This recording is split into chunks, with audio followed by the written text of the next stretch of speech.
E será que a Vivo foi e continua sendo uma boa empresa para se ter numa carteira de investimento, pessoal? Ela deixou muita gente feliz com a divulgação dos resultados do segundo trimestre de 2024, com lucros bilionários. Mas vamos dar uma analisada, além desse resultado trimestral, de todo o case da empresa para ver se ela faz parte da sua tese de investimento, para você que está aí procurando uma empresa para complementar a sua carteira de investimentos, ou se você já é acionista da Vivo, reforçar a sua tese de investimentos. Então aqui nesse vídeo a gente vai conseguir dar uma passada geral na empresa e analisar esses resultados e tirar alguns insights aqui juntos para a gente ver se realmente faz sentido ser acionista da Vivo, tá, pessoal? Quando a gente dá uma olhada no market share, ou seja, no domínio de mercado que a Vivo tem no Brasil, ela compõe 42% do market share nos planos pós-pago, 35% no pré-pago, 18% na fibra ótica. Fibra ótica é essa que tem uma capacidade de crescimento muito grande ainda, tá? Dando uma olhada na performance operacional, a gente vê que de 2019 a 2023, a gente vê o crescimento de mais de 19 milhões de novos acessos. Quando tem novos acessos na empresa, ela consegue captar mais dinheiro porque vende mais, com isso as receitas também aumentam. Então foi um crescimento de 2019 a 2023 de 4,2 de forma composta, bastante interessante, é uma escadinha de crescimento mesmo. Quando eu tenho o aumento de acessos e eu tenho o aumento das receitas, consecutivamente eu tenho o aumento do seu EBITDA. O que é o EBITDA? EBITDA é a capacidade de geração de caixa, de dinheiro que a empresa tem e como que vem essa evolução com o passar dos anos. De 2019 a 2023, a gente tem crescimento contínuo também. De 2022 para 2023, 10,6% nesse crescimento. Então, essa evolução do EBITDA permite com que a empresa fique mais lucrativa a cada ano. Quando a gente olha na linha móvel, a gente percebe um aumento da cobertura de 2019 a 2023, passando de 96% para 98% de toda a cobertura no território nacional. A gente tem um aumento expressivo também nas coberturas 4.5G e também uma grande expansão agora atual da linha 5G. Na parte da fibra ótica, a gente vê que o número de casas com fornecimento da linha ótica, que chama casas passadas, a gente vê um crescimento bastante robusto. Então, cada vez mais há essa disponibilidade de fibra ótica e com isso ela consegue vender um produto com valor agregado um pouquinho melhor e melhorar suas receitas no futuro. Então, uma empresa que é grande consegue ficar ainda maior. Se a gente dá uma olhada então na sua rentabilidade nos últimos 10 anos, quem investiu em Vivo conseguiu ganhar da inflação e conseguiu ganhar do Ibovespa discretamente, né? Inflação com 75,84%, o Ibovespa 121% e a Vivo nos últimos 10 anos 137%, somando ali então em média 13,7% de crescimento ano a ano.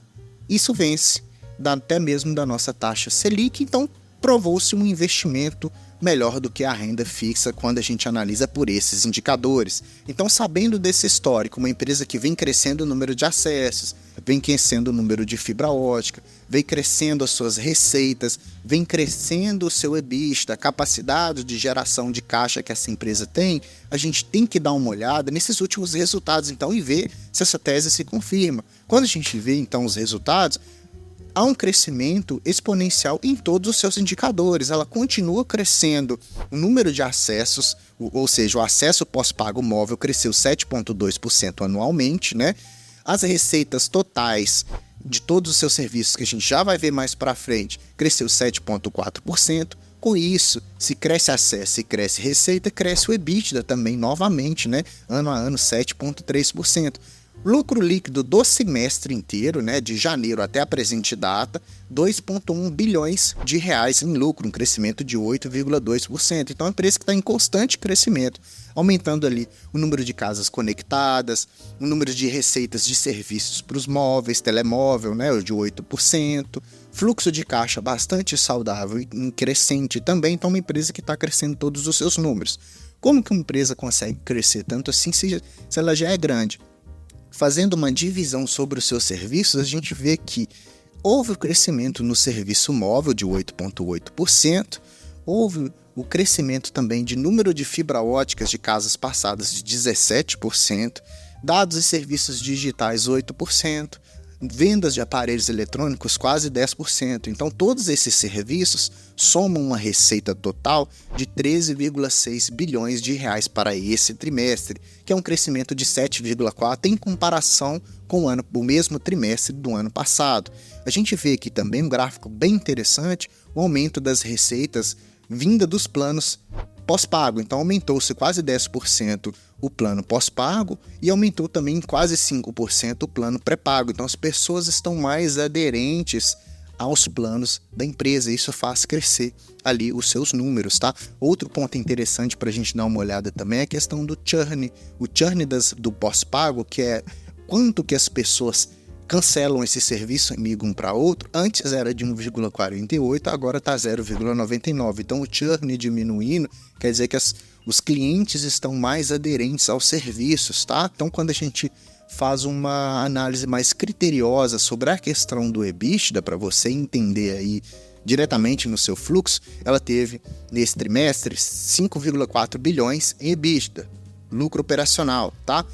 Onde que teve um impacto mais interessante? Olha só, o EBITDA, pessoal, cresceu 7,3% em comparação com o ano passado, mas por conta das receitas que aumentaram dos serviços móveis em 8,8%, que é naquele gráfico lá atrás que eu te mostrei. A maior parte da receita vem dos telemóveis, né, dos serviços móveis, na verdade. Então, esse aumento propiciou-se um EBITDA maior de 5,4 bi, tá?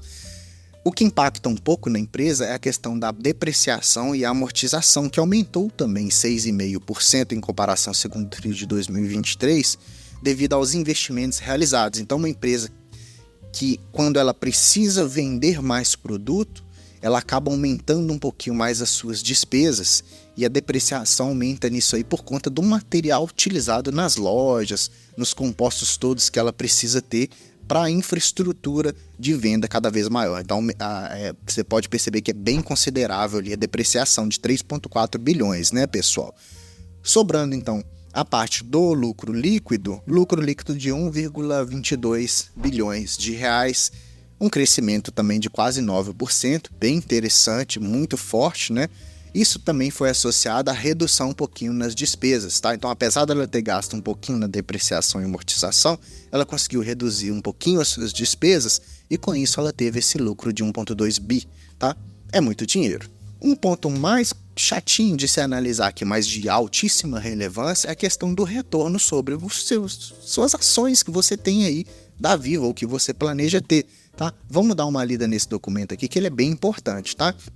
O que a empresa diz sobre a distribuição ou sobre o retorno para o acionista visando do 2024 para 2026. Então, de agora para frente, o que a empresa planeja fazer para você que tem as ações da Vivo? Então, olha só, para os exercícios sociais de 24 a 26, a companhia possui a intenção de realizar distribuição de recursos aos seus acionistas através de dividendos, então distribuição de dividendos, distribuição de juros sobre capital próprio, redução de capital social da empresa e recompra de ações. Então, uma empresa que vai bonificar o acionista dessas 4 maneiras. A Anatel já disponibilizou, já permitiu com que ela fizesse a redução do seu capital até 5 bilhões. Isso fornece o quê? Mais dividendos para quem é acionista, que até dia 10 de julho de 2024, ela fez essa primeira operação de redução do seu capital, pagando 1,5 bilhão de reais aos acionistas em uma única parcela, tá?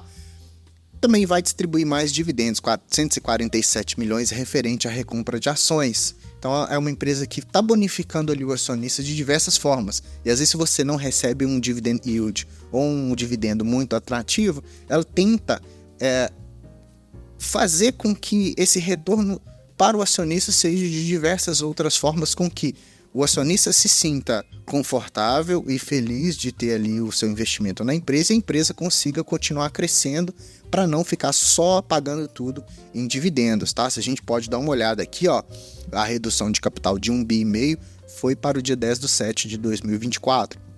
Ela tem datas agora já de distribuição de juros sobre capital próprio para 2025, que é referente a fevereiro de 2024, março de 2024, maio e junho de 2024. Então, para o ano que vem, você já vai receber juros sobre capital próprio. Uma coisa que pode incomodar um pouquinho o investidor é porque o dividendo ele é muito ondulatório. A gente vê que a evolução do seu dividend yield e dos proventos de 2014 até 2023, a gente vê que em 2023, 4,8 em dividend yield, 2022, 9,7, 2021, 6,5, 2020, 6,9, 2019, 7,4. Então, ainda é um dividend yield bastante ondulante também, porque o valor da cota ela muda bastante, mas se a gente vê as barrinhas ali pagas, é bem ondulatório também. A gente pode ver isso na divulgação do payout da empresa, né? Então ela tem um payout até bem alto ali, 2020 121%, depois 94,8%, 168,2%, 95,2% de payout, e é um payout bem ondulatório, né, pessoal? E o seguinte, falando em payout, qual que é o guidance para 2024 e 2026? A gente já viu que em termos de bonificação para o acionista, de retorno para o acionista, a gente tem dividendos, juros sobre capital próprio, diminuição do capital social e recompra de ações. Isso é bastante interessante, mostra que a empresa é séria.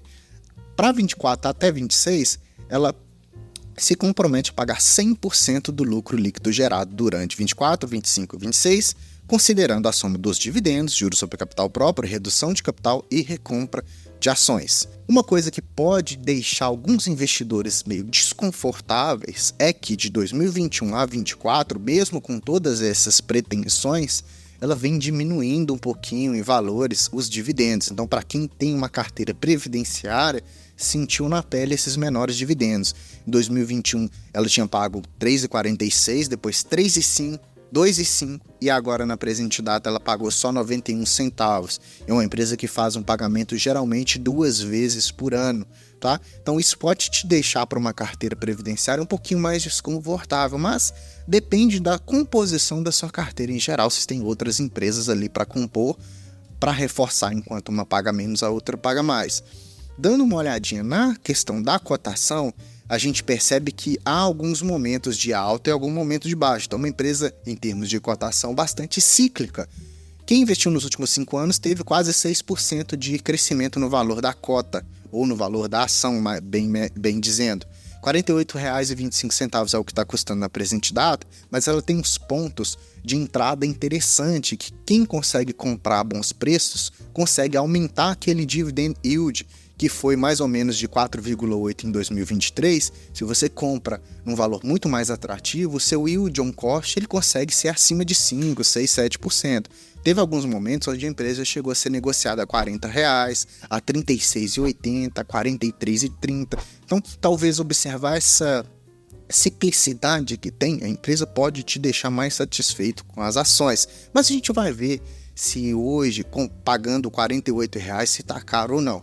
Dando uma olhada nos indicadores fundamentalistas, o que a gente percebe para ver essa atratividade? Se eu compro uma ação hoje de R$ 48, quando eu olho o PL, o preço-lucro, eu vou ter que em 15 anos esse retorno do dinheiro que eu investi em vivo. Então, para o investidor, isso está um pouco mais caro, tá? O valor da cotação hoje está indicando que daqui a 15 anos eu vou reaver o meu capital. Então, por isso é importante você ver aqueles pontos de entrada, porque o seu PL diminui, né? Dividend yield de 4,2 nos últimos 12 meses. O que me incomoda um pouco é ver que o ROI atual é menor do que a média. A média já é 10,59 e hoje está com 7,51 e é um ROI que vem ondulatório para baixo, tá, pessoal? Então o retorno sobre o capital ali do acionista vem diminuindo, apesar de todas as indicações de guidance da empresa. A margem também incomoda um pouco.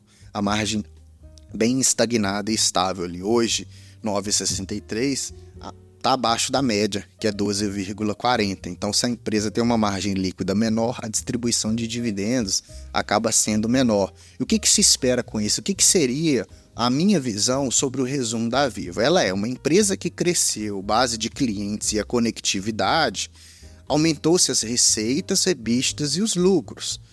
Ela remunera o acionista de forma comedida, com um yield saudável e ok, mas as suas margens são pequenas e o ROI acaba sendo um pouquinho mais apertado. Essa seria a minha visão.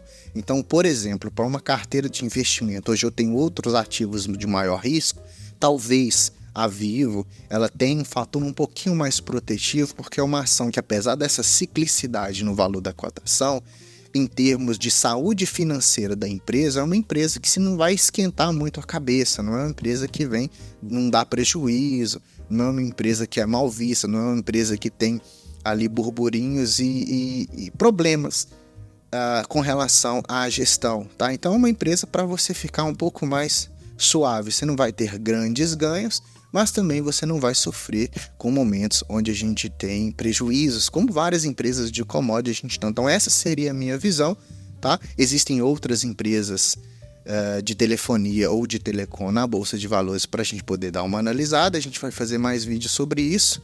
E eu espero que esse vídeo tenha te ajudado na sua tese de investimentos. Se esse vídeo te ajudou, deixa like para mim, se inscreva no canal, ativando o sininho, porque eu faço vídeo e você vai receber as notificações, tá? Comenta para mim se você tem Vivo na carteira ou se após esse vídeo você investiria ou se tem outra empresa melhor para a gente poder analisar aqui no canal, tá bom?